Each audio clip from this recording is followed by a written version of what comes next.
In this video, I'm going to change it up a bit and I'm going to get personal about why I left the US for Spain in my 30s.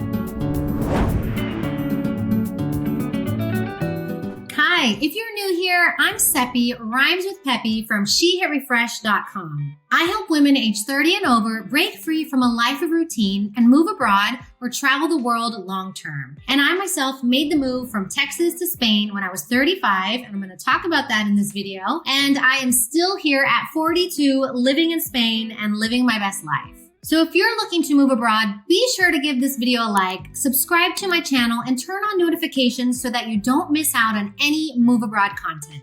So in this video, as I mentioned, I'm going to be getting personal and sharing a bit about my backstory and why I moved from the US to Spain. And I'm going to do that through 4 different points. But before I do that, I just want to give my weekly shout out, and I just want to thank Brianna Samuels for her message. Brianna says, "Thank you so much for these videos. I'm not quite 30 plus yet, just recently turned 28, but I still have felt very apprehensive about moving abroad at an age when I feel like I'm expected to be seeking more stability, not uprooting my life. I'm hoping to move to Madrid to continue teaching English in the near future, and your videos keep me excited and informed. I'm a huge fan of the podcast as well. P.S. I heard about you when you were a guest on the When in Spain podcast, and I'm so glad that I did." Well, Brianna, I'm so glad you did too. Thank you so much. I really appreciate you taking the time to comment here on my channel and share your hesitations and your thoughts with me. I totally get you when you talk about your age and approaching 30, because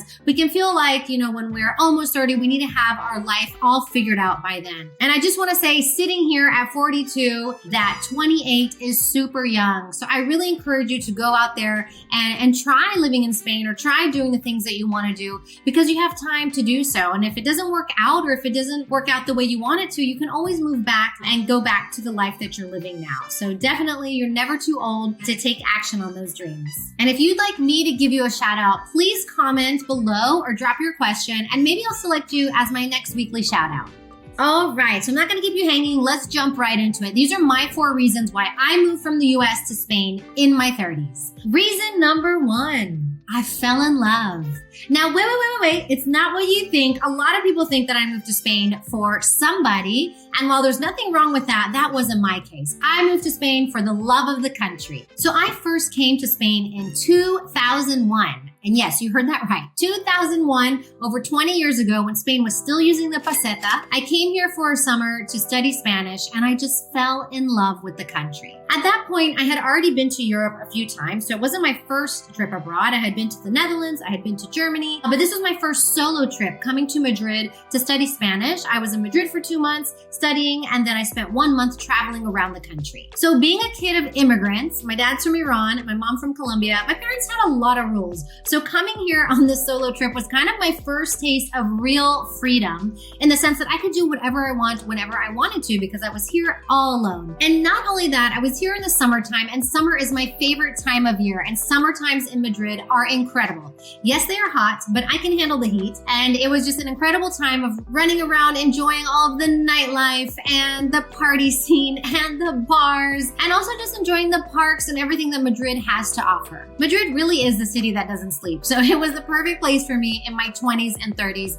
And I just fell in love with this country. So I came here, studied Spanish, and then I had to go back and finish my college degree. I was able to come back to Spain again 5 years later in 2006, and I spent a year in Córdoba, Spain as a language assistant. I came through the Spanish teaching program of the North American Language and Culture Assistant Program. That's very popular. I'll drop a link below if you're interested in that. It's still going on and still going strong. But I did that in Córdoba and just fell in love with the southern region of Spain, with Andalusia, with the people, with the culture, with the historic architecture, with everything. I just loved everything about it and felt very much at home here. But of course, after that year, I wasn't really able to stay. I went back to Madrid for a little bit, taught English, but had to go back to the US. I came back yet again in 2010 to do a master's here, or in 2010, to do a master's here in international relations. But after that master's, I had to go back to the US once again. So as you can see, there was a lot of back and forth between Spain and the US. And really the problem was that I wasn't able to find a way to live in Spain on my terms. And what I mean by that is that at the time, teaching English was really the only option for most Americans. And that just wasn't something I wanted to do. There's nothing wrong with teaching English, but I knew there was a lot of limitations financially to going down that path. And I just didn't want to limit myself that way. And of course, it wasn't something that I personally enjoyed. So it wasn't until 2015 when I gave Spain one more shot and moved here at 35. And that is the time that I felt like I just won the lottery, because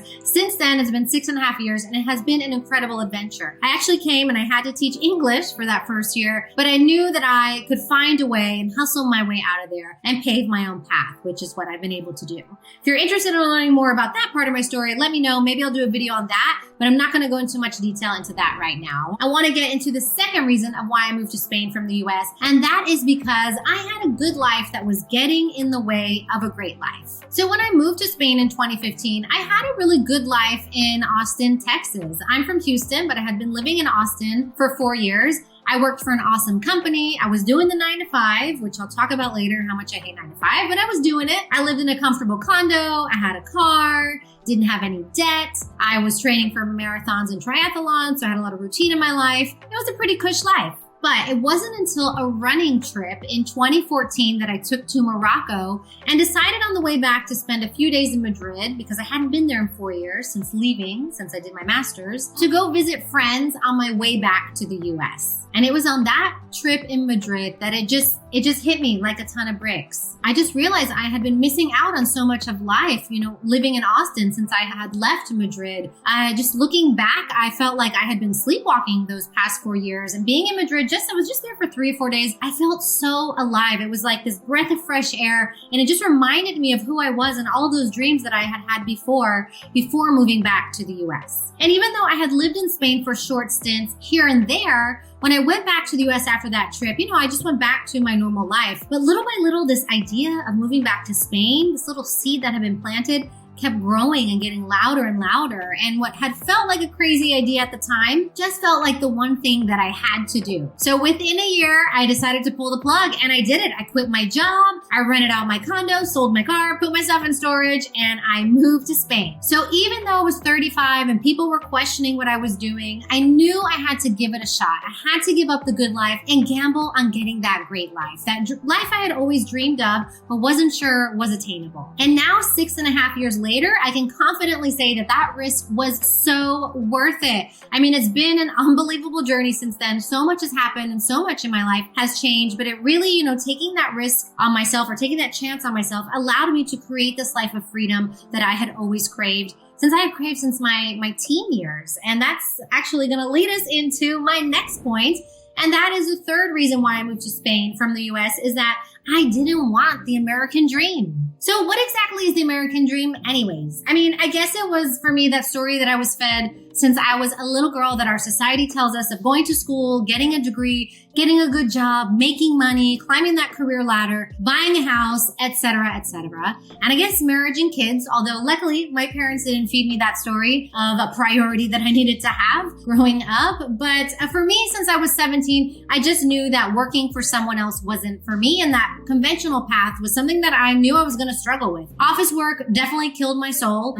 Getting up early to having to be somewhere, 2 weeks of vacation, that was a killer for someone who loved to travel and prioritized travel. Also, just having to be on someone else's time for 8 hours a day, that was really hard. Office politics and just all of the above and even more. But you know what? I started working in the late 90s. So at that time and in the 2000s, remote work was not an option. So I just had to resign to working in an office because that's just what you did. And I just couldn't wrap my head around how people could just do that forever. I mean, I knew it's what you had to do, but still it was just seemed like such a sad way to live life. I just wanted to be free and do my own thing. It wasn't that I didn't want to work. I'm a hard worker and I've worked since I was 17. It's just that I didn't want to be working on someone else's time frame or timeline. I just always wanted that autonomy that wasn't available at the time. So to get around that, I would work. In my 20s, I basically worked 9 months out of the year so I could travel for the summer for 3 months. And I did that since 17 for about 10 years. And so that got me to my 30s and I hadn't built my career yet. I was just trying to avoid that American dream. But in my 30s, I felt like, okay, so maybe it's time to adult. And that's when I was in Austin, Texas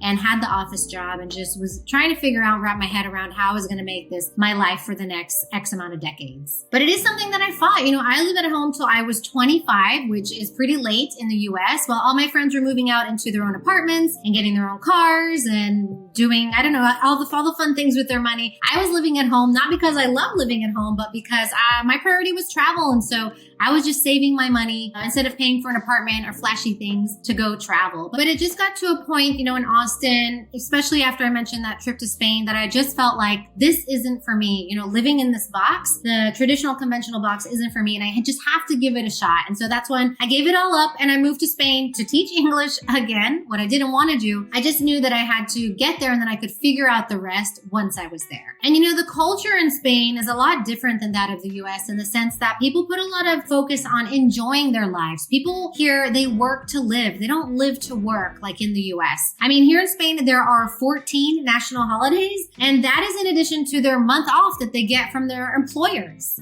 So it's a completely different way to live, but one that I just felt more comfortable with than the American dream. Spain has been one incredible journey, from teaching English to getting hired for a Spanish startup to working remotely and to starting my own business, She Hit Refresh. All right, and the fourth reason why I moved to Spain from the US is that it's okay to be a single woman without kids if you're over 30. All right, so where are the ladies at? Because you're gonna know what I'm talking about here. Do you feel the pressure from society and maybe even your family in the US that you need to be married and have kids by the time that you're 30? Or maybe then if you don't, something's wrong with you or something's missing in your life.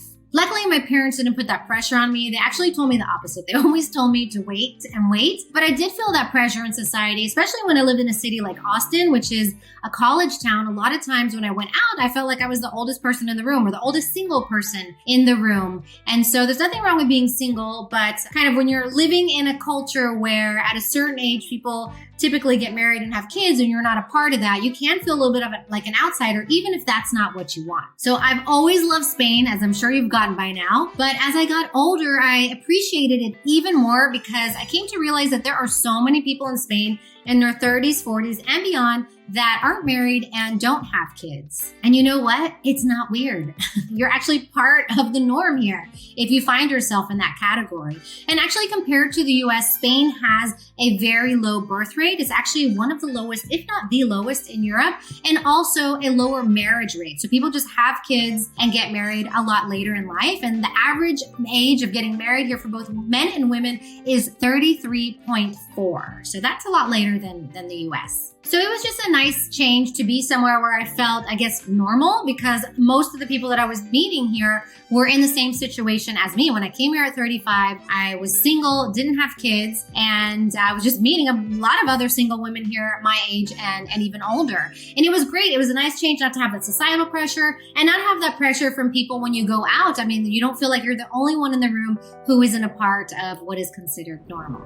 All right, and that's it. Those are the 4 top reasons why I moved from the US to Spain. If you have any questions about anything that I talked about or shared, let me know. Let me know also if you like this video. I know I got a little more personal. I'm not sure if you're interested in hearing stuff like that, but definitely let me know in the comments so I can hear what you have to say and make future videos based on what you guys want to hear. And for anyone that is interested in moving to Europe, please check out my digital book, I'm Outta Here, An American's Ultimate Visa Guide to Living in Europe. It's a digital book that I wrote, and I go over the 17 easiest countries to move to in Europe based on viable visa options. There's over 50 visa options in there for you, and I have no doubt that you can find the best best place for you to live in Europe through my guide. And if you're a woman age 30 and over who's looking to move abroad, please join my Facebook group, She Hit Refresh, where you'll find tons of resources, information, and inspiration. We have over 9,000 members in there across the globe, and I'd love to have you join us. And as always, if you enjoyed this video, give me a like, subscribe to my channel, and turn on the notifications so you don't miss out on any new Move Abroad content.